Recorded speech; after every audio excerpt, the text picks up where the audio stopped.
Chapter को आगे continue करते हैं। हम पढ़ रहे थे इकोनॉमिक्स क्लास 11 का चैप्टर 1 इंट्रोडक्शन, और जिसमें हमने पढ़ा था सेंट्रल प्रॉब्लम ऑफ इकोनॉमी, यानी इकोनॉमी में कोई जो सेंट्रल प्रॉब्लम्स है, केंद्रीय समस्याएं हैं, वे क्या क्या हैं और उनका सल्यूशन किस तरह से किया जाता है। हमने स्कार्सिटी भी पढ़ा, हमने प्रॉब्लम ऑफ चॉइस भी पढ़ा, और इकोनॉमिक प्रॉब्लम क्यों क्रिएट होती है हमने ये भी पढ़ा। आगे इस चैप्टर को कंटिन्यू करते हैं। अभी हम पढ़ने जा रहे हैं पॉजिटिव और नॉर्मेटिव इकोनॉमिक्स, जिसको हिंदी में बोलते हैं सकारात्मक और आदर्शात्मक अर्थशास्त्र। पहला है आपका पॉजिटिव इकोनॉमिक्स। देखो मैं पढ़ के बताती हूँ। It deals with how and what economic problem are actually solved. ये बताता है कि जो केंद्रीय समस्याएं हैं, जो इकोनॉमिक प्रॉब्लम्स हैं, वो एक्चुअल में कैसे सॉल्व की जाती हैं। मतलब इसमें पूरा फैक्ट बेस्ड चलता है कि एक्चुअल में चीज़ें कैसे प्रूव करके बताया जाता है कि इस तरीके से चीज़ें सॉल्व होती हैं। दूसरा है आपका नॉर्मेटिव क्वांटिटेटिव है। It deals with what ought to be और how to be economic problem should be solve. ये एडवाइस देने का काम करता है। जो पॉजिटिव है वो एक्चुअल डाटा बेस्ड है, फैक्ट बेस्ड है, और जो तुम्हारा नॉर्मेटिव है वो एडवाइस देने का काम करता है, सजेशन देने का काम करता है। ये सलाह देता है कि इकोनॉमिक प्रॉब्लम को एक्चुअल में कैसे सॉल्व किया जा सकता है। ये सलाह देने का काम करता है कि कैसे सॉल्व होनी चाहिए। पॉजिटिव इकोनॉमिक्स बताता है, सकारात्मक अर्थशास्त्र बताता है कि इकोनॉमिक प्रॉब्लम एक्चुअल में कैसे सॉल्व की जाती हैं, और नॉर्मेटिव बताता है, आदर्शात्मक बताता है आपका कि इकोनॉमिक प्रॉब्लम को कैसे सॉल्व किया जाना चाहिए। ठीक है। सेकेंड पॉइंट है, जो पॉजिटिव इकोनॉमिक्स है वो वेरीफाइड विद एक्चुअल डाटा। जो आपका पॉजिटिव इकोनॉमिक्स है वो वेरीफाई किया जाता है, जैसे कि किसी भी एरिया में कितनी पॉपुलेशन है, उसमें से कितने लोग अनएम्प्लॉयड हैं। बताया जा रहा है कि एक एरिया में 10,000 पीपल रहते हैं, आपके एरिया में 10,000 पीपल रहते हैं, जिसमें से 3,000 अनएम्प्लॉयड है, जिसमें से 8,000 को जॉब मिलनी चाहिए। 2,000 जो है 10,000 पीपल है ना, उसमें से 2,000 बूढ़े और बच्चे हैं जो काम नहीं कर सकते, लेकिन 8,000 को जॉब मिलनी चाहिए, जिसमें से 3,000 अनएम्प्लॉयड है। ये आपका पॉजिटिव जो है बता रहा है, एक्चुअल डाटा बता रहा है। साथ ही में नॉर्मेटिव जो है डिटरमाइन द आइडियाज़। ये आइडियाज़ डिटरमाइन करता है। ये बता रहा है उन 3,000 को जॉब मिलनी चाहिए, वो अनएम्प्लॉयड नहीं रहने चाहिए। तो ये सलाह देने का काम करता है। तीसरा है आपका सजेस्टिव, जो मैंने अभी 2 मिनट पहले बताया कि it is based upon fact and does not suggestive. जो आपका पॉजिटिव है, जो आपका सकारात्मक है, ये फैक्ट बेस्ड है, ये सलाह देने का काम नहीं करता, एक्चुअल डाटा देता है। और वहीं आपका नॉर्मेटिव जो है ये इंडिविजुअल ओपिनियन देता है। आपकी नज़र में एम्प्लॉयमेंट को दूर करने के तरीके कुछ हो सकते हैं, मेरी नज़र में एम्प्लॉयमेंट को दूर करने के तरीके कुछ हो सकते हैं। मैं आपसे पूछती हूँ, आप कहते हैं कि पॉपुलेशन कंट्रोल होनी चाहिए, लोग कम होंगे तो कम नौकरियों की पूर्ति हो जाएगी। अगर 10,000 जॉब है तो अगर 10,000 ही लोग होंगे तो वो जॉब उनको मिल जाएगी। वहीं मेरी सजेशन कुछ और कहती है कि हमें जॉब अपॉर्चुनिटीज़ बढ़ानी चाहिए, नौकरियां ज़्यादा से ज़्यादा निकालनी चाहिए। तो आपके ओपिनियन मेरे ओपिनियन दोनों डिफरेंट हो सकते हैं। इंडिविजुअल सलाह देने का काम करता है। तीसरा है आपका value judgement. It does not give any judgement. Example, it is neutral between ends. ये जजमेंट नहीं करता, क्योंकि एक्चुअल डाटा है, जो है प्रॉपर आंकड़ा दे रहा है, इसमें कोई जजमेंट नहीं होती। ये किसी को जज नहीं करता कि ये ऐसे होना चाहिए, वैसे होना चाहिए। वहीं आपका जो नॉर्मेटिव है वो जजमेंट देता है, वो पूरी तरह से बताता है कि ये काम पॉवर्टी, गरीबी इस तरीके से दूर होनी चाहिए। ठीक है। अब आपका एग्जांपल देती हूँ। पॉजिटिव में आता है आपका price of Indian economy constantly rising. देखो, इंडियन इकोनॉमी में चीज़ों के रेट दिन पे दिन बढ़ते जा रहे हैं। आपकी जो बुक्स थी 50-100 रुपये में आती थी, 200-300 हो गई हैं, 400-500 हो गई है, 600-700 हो गई है। आपकी नोटबुक कभी हमारे टाइम पे 10-15 रुपये की आती थी, वही अब 20-30 हो गई हैं।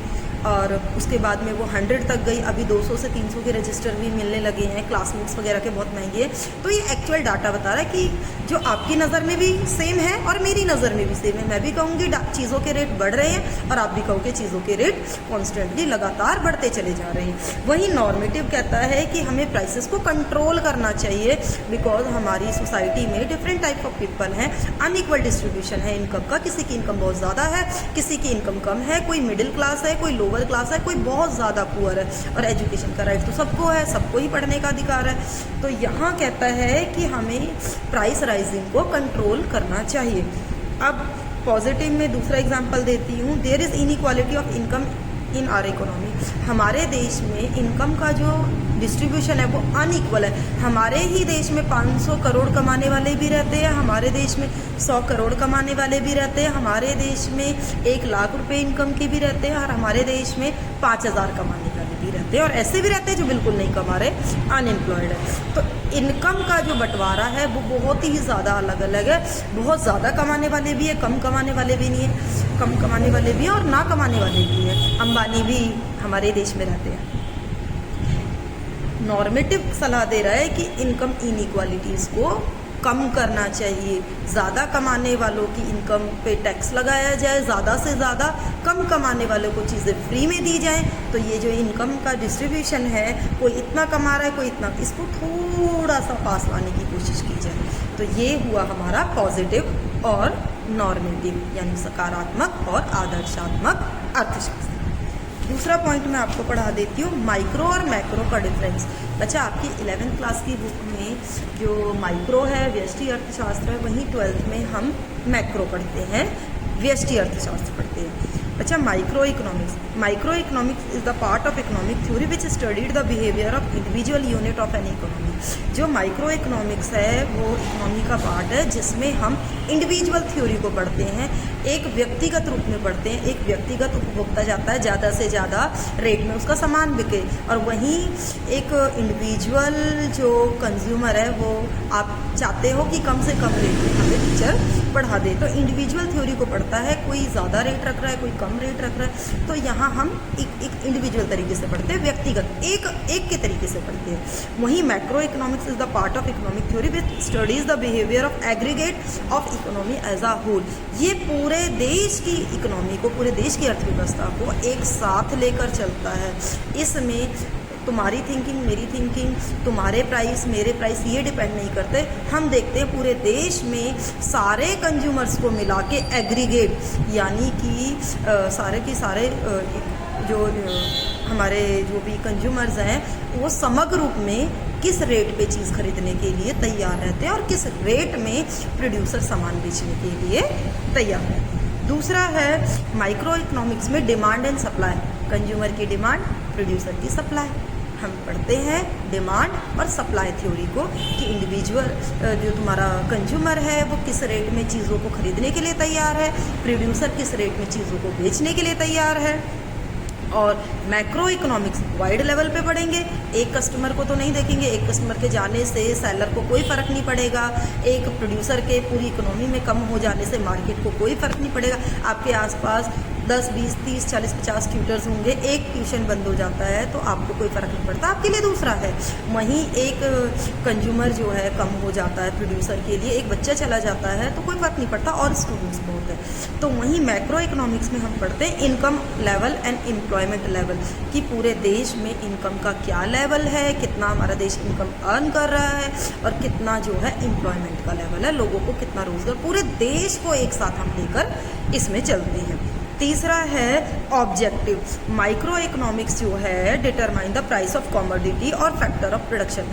हम इसमें देखते हैं कि किसी भी कॉमोडिटी के, किसी भी चीज़ के प्राइस जो है जो डिटरमाइन करते हैं तो वो उसका क्या क्यों कर रहे हैं हम, और उसका factor of production. Factor of production का मतलब है किसी भी चीज़ को बनाने में, मान लो एक स्केल भी बन रहा है तो वो 10 रुपीज़ का इसका रॉ मटेरियल है, 2 रुपये का इस पर टैक्स है, 3 रुपये का मेरा प्रॉफिट है, तो किसने प्राइस में हम चीज़ों को कितने में बना के तैयार कर रहे हैं। अगर ये 15 रुपीज़ में तैयार हो रहा है बन के, तो जाहिर सी बात है कि इसका अगर कॉस्ट ही 15 जा रहा है तो मैं इसको 18-20 तक सेल करूँगी।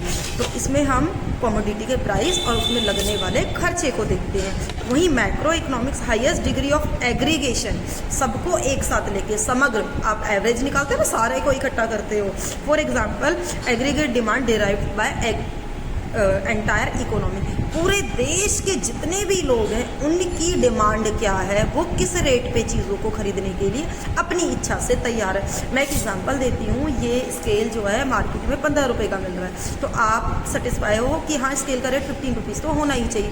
वहीं इसका रेट अगर 45 हो जाता है तो कंज्यूमर जो है सेटिस्फाई नहीं है। प्रोड्यूसर सेटिस्फाई है, उसका माल महंगा बिक रहा है, लेकिन वहीं ये 5 रुपये में अगर सेल होता है तो मैं सेटिस्फाई नहीं हूँ, क्योंकि मेरा माल तैयार जिस रेट में हुआ उस रेट से कम में ये सेल होगा। ठीक है, एग्रीगेट लेवल पे पढ़ते हैं, पूरे देश की पीपल को एक साथ लेके पढ़ते हैं।